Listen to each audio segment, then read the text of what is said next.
track one, In the Deep Shade. The moment we recorded this, I went in with Rachel and we sat for about a half an hour in the studio and we recorded 3 different versions of this song, this tune. And the moment I sat to listen back to it, I knew it was the first song. That it just had this. Whenever I listen to it, I just hear weather and I just hear big roads and I hear kind of a clear start or something. It's sort of like it's almost like the wheels of the car or the wheels of whatever you're in are just there and they haven't moved yet and it's just all ahead of you. A new beginning. Yeah, exactly. I really feel that with this song and I love it. It's in the shade of a building and you've loaded up and you're about to take off. So I really like that song as an intro. Lay Me Down being second made sense to me because it's got a lightness. Even though it's just the sort of subject of the song is see, I don't find the song that morose, even though the lyrics are kind of all about burying, being buried. It's more, I find Lay Me Down is more like a love poem in so much as that, it's just that whole thing of like, I'd love to die with you, I'd love, that's I want to be with you always, and it's not necessarily fixed on the idea of death. It's just I really like you and I would go so far as to be buried beside you. And what happens when the heart just stops is an interesting one for me because it's for me it's real hard. It really got me when it really, it hurts sometimes when it hurt when I was singing it, because when I was singing this version, a lot of the lyrics were coming in the moment. So the whole outro is all me just literally going for it on mic, just singing whatever was coming into my head. The rest of the song I'd written. But what's really nice about that is it has this lovely. Whatever way the band has worked, it's managed to not make it heavy, because the song can be quite sort of drudgy, but whatever way the band played it, it sort of sounds very light, and yet the subject matter is sort of slightly deeper. So I really liked the way that worked, and the trumpets at the end was a great addition to the whole thing, and it brought it from sort of like a sort of a downer Will Oldham sort of type thing into a sort of a Van de Man sort of epic outro, which I really liked. I loved the idea of pulling it away from, because when I played it on my own it sounds just like a Will song, but when the band play it, it sounds like the Frames now, and it has like kind of it's got a lovely feeling at the end. So I really like that song, and so I wanted to put all my favourites at the front. That's kind of, that's sort of how I dealt with the track listing this time, and I was lucky enough to be allowed, so it's great. Headlong. Headlong's a funny one because I really like the song. It's one of the oldest ones on the record, but it was weird. It wasn't really working anywhere in the album. Even no matter how much I liked it, I couldn't really fit it anywhere. And I didn't. The last thing I wanted the Frames album to be was grudgy. I mean, what we intended to do on this record was to make a really slow record that was just really moody and had one mood, and it wasn't necessarily a good mood, but. When I was putting the track listing together, Headlong and What Happens together, sort of, I found emotionally a bit weighty. But for some reason, with Fighting on the Stairs coming after Headlong, it made fun of the 2 songs that came before it in a way. So I was really into the way that worked. Headlong I wrote outside McDonald's in Artane. From my girlfriend, I wrote it in a couple of seconds. It was just one of those kind of quick ones, and I sang it to her outside there, and she loved it because we used to meet there sometimes, just outside there, and because it's the only bright light between my house and her house. It's like there's just like McDonald's on the horizon, so we'd meet, and it's on this like little hill, and it's right beside the old Artane Castle. So I wonder, is there some sort of I don't know, other thing going on there, but it's just at the top of the hill. And there's a big yellow M, so we'd meet outside. We'd never go in because it's an awful place to go into. So I wrote it for her on a piece of paper and sang it to her out there, and she really liked it. Fighting on the Stairs is a song about just being a kid in Ballymun, and just that whole, going to discos, and it was just a real, again, a very. I literally sat down and started singing and transcribed what came out, and I really liked some of the lyrics, and are quite funny, and it was a really nice little sort of quirky thing that the band all really enjoyed playing, and then we were like, okay, let's put that on. So it's kind of, in a way, it's like the rent day of this record. It's almost like the kind of fun song, if you like. Give Me Wings was real hardcore sort of. I remember recording it on my own during Dance the Devil. I recorded it in France in the studio. What I had was I had an 8-track, in a little corner of the studio while all Trevor Horn and all the rest of them were off doing their, you know, cutting up of the rest of our tunes and wrecking them. My only relief was that I had this 8-track that I could just record some songs on myself and that no one would hear. So I recorded that song, really liked it, and then recorded myself playing drums and bass on it. And I had it in my house and had never played it for anybody. And then I played it to the lads when we were recording this record, and they loved it. So we went in and we worked in a new intro, and we worked in a little outro bit on it, and I thought that sounded really good. So I was really into that. Early Bird, again another song I've had for a long time. I had it on a home recording. It was actually a really, really slow. So dum dum dum dum dum dum. It was like it was like my David Grubbs kind of song. You know, I got really into him, and I just had that little melody. The early bird slips away, and it's like, and he lives to fly another day. And it's real sort of just tripping on itself melody, just real simple. And then when we were rehearsing, I was like, let's just try, like really go for it, a version of Go. And then we ended up getting a really good sort of punky version of it going. But when we recorded that with Steve, it sounded amazing when we recorded it. And then when I brought it home, I noticed how out of tune it was, and how I just couldn't use it because it was just like the guitars were just so out of tune and my vocal was just so wrong for the mood of it. So I was just like, I'm not gonna use this version, even though it's my favorite version of it. I wish we could just fix it, And that's the thing with Steve, that where you get one chance with stuff, and he's happy enough to leave it, and he's confident enough to leave it, whereas I just wasn't confident enough to put that on the record as it was. So we ended up doing this version, which I wasn't really very happy with, because I never felt that it really represented the way the song, it didn't have the subtlety of the quiet version or the aggression of the punk version, but it works. It definitely sort of delivers the song forth, and there's some really nice bits of Craig in it, and Craig really liked this version, so we went with that version. Friends and Foe was the last song we recorded for the album, and that's my favourite song on the album, just because of the whole way it worked out. The band had recorded 2 versions of it, and it was the one song that I thought sounded most old style Frames. It sounded like Fitzcarraldo, because it was like the rhythm section was just doing this really sort of boring just backing to the whole thing, and I just sort of felt it just didn't sound very interesting.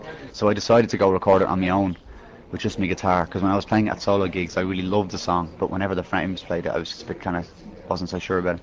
So I went and I recorded it on my own, and the same afternoon we were in Kerry when we did it, and I went out for a walk and I met this guy on the road with a guitar case, and he was this American guy, and he had a National guitar, which is like those steel guitars. And he was, and I said, he was just basically hitching around Kerry, and I invited him back to the house for a cup of tea, and he came up, and I said to him, and he took out his guitar and he was playing at one point. He was playing this really fast sort of picking, and I said, I've got just a thing I'd love you to try. So we set up the mics again, and I sat down with him and I start playing, and he started playing, and that's like that what came out. And then we just took a little keyboard on, did it on behind, and then it was just, in my mind, it was just right then. So that we really enjoyed recording that. Really had a great time. Santa Maria was a song that came again from just one jam. It was done. We hadn't got a song. I started playing this little everybody started playing along, and I just transcribed the lyrics I'd sang, and I was, at the time when I was singing it, I was really thinking about Egon Schiele. He was the kind of person in my head, and I was kind of directing the whole lyric around his his whole relationship with his wife and the way they died, and just the feeling of what it must have been like lying in the bed just before they went. So which was kind of a mad place to sort of be coming from, but I was just sort of felt it on the day, and that was just one take. Worked very simply. We moved straight on. Disappointed was a song that I had 8-tracked during the year sometime, and I recorded with Songs of Haya, and I really liked the version we'd done. But then when I went back in, Steve had this piece of equipment that he had bought from Michael Jackson, of all people, which was like this really expensive graphic equalizer type thing, and he took it out and put it on, so when you hear the song it sounds really kind of just sounds like a radio, and then he takes it off, and the sort of band comes in, and that sounds really nice. So the Disappointed is kind of just about that mood that you just get into, and it's neither happy nor sad, or it's actually a really nice mood to be in, but it's kind of disappointed is probably the wrong word for the mood I was trying to talk about. And it's a bit like, I haven't seen you in ages, and how's it going, and I'd love to call you, but I don't really want to, and I love you, and it's gonna be cool, and I'll see you in a couple of years or whatever, and it's like very much in that kind of mood. And then Mighty Sword I wrote on O'Connell Street, coming out of Michael Collins, the film. I wrote it on the way up the street. It was just like, we wield a mighty sword that cuts through bone and lays the liars down. It was really like, I was in that real kind of, we know we shall survive, and we shall reign, and we will win. It was kind of the whole sentiment behind it. And then I just really liked that little bit of thing. It was like a real, my brother has raised your arms, and there's the GPO, and there's where it all happened. And, it was like, it was just that great thing of like when I came out of Superman when I was a kid, I ran the whole length of O'Connell Street with my arm in front of me, or when you come out of Star Wars, it was the same with Michael Collins, which I was really glad about. It was an amazing feeling, and I wrote that just as I came out of there, and then completely took that as a sentiment and added it to this, like, I may not know you for as long as forever exists, I may not hold you for as long as it happens. So the two pieces don't really necessarily fit together at all, but on the day when I was recording it, I was like, that's a complete will rant. We sat in the studio, and I just, we were playing, and I was like, well, I may not hold you, cha-ching, and just like working out this song, and then it was just done. Steve was like, I think that sounds really good, we should just go with that as a thing. And then at the end, I wanted to do this thing where at the end, instead of having two choruses, because I just felt one chorus was enough, because two choruses sounded kind of pompous to me, so just to have this bit where it just went into this real dreamy thing, and just went off and just kept going and going and going. And so I just worked out this two chords thing, and we all just played two chords over and over and over and over, and it just kept going and going. And we went through a whole reel of tape. On the outro is actually much longer than it is on the recording, and we just kept going and kept going and kept going. And then we went back in, and I was like, let's do these voices, and then we layered it up, and in 5 minutes the outro had been written, and we were really happy with how it sounded, and we had a little theremin going, ooh, and it was like, wow, this sounds like Mercury Rev, and we were like really excited about it, because Deserter Songs was like, when we first started talking about making this record, Deserter Songs was the record that we wanted most to emulate, or to be the record that was being played on the stereo most while we were recording it. So that was our Mercury Rev moment. And it's funny because people have said it sounds like Flaming Lips, and I wasn't a fan of that record at all personally. So I just want to rectify that was a Mercury Rev influence. And then the moment we recorded that, like, and the whole thing came together very, very fast. Everybody got excited and was like, I've got a part. And then Craig was doing a little do do do do do do do, while me and Joe were going, like in the background, and the whole thing sort of came together really nice. And then Steve was like, that's got to be the last song. So then we had the first and the last songs, and and then the rest was easy because it was just filling in the gaps. And then what we did was, if you listen to it, the song develops. It goes off and it fades out and it fades out and it fades out. And then what we did was we just crashed into this other version of the same thing, just like, and that was like, I was just really excited about the idea. I was like, okay, it goes off and off and off, and then suddenly we're a ship lost at sea.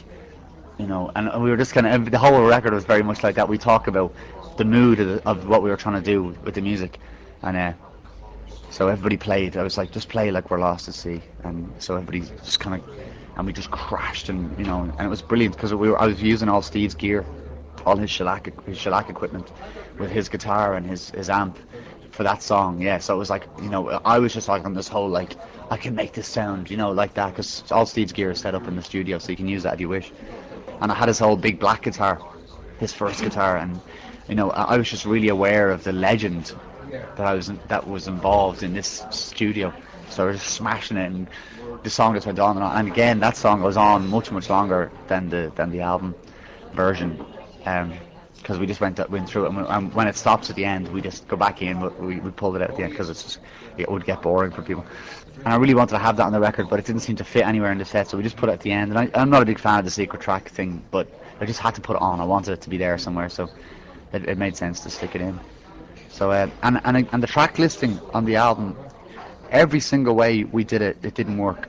and I was really upset because I loved every song individually, but as an album it wasn't really, didn't feel it was ever really working. And what we had was, we had In the Deep Shade, Lay Me Down, What Happens, Headlong, Early Bird, Give Me Wings, Fighting on the Stairs, Friends of Vote, and that was the best way I could get it going.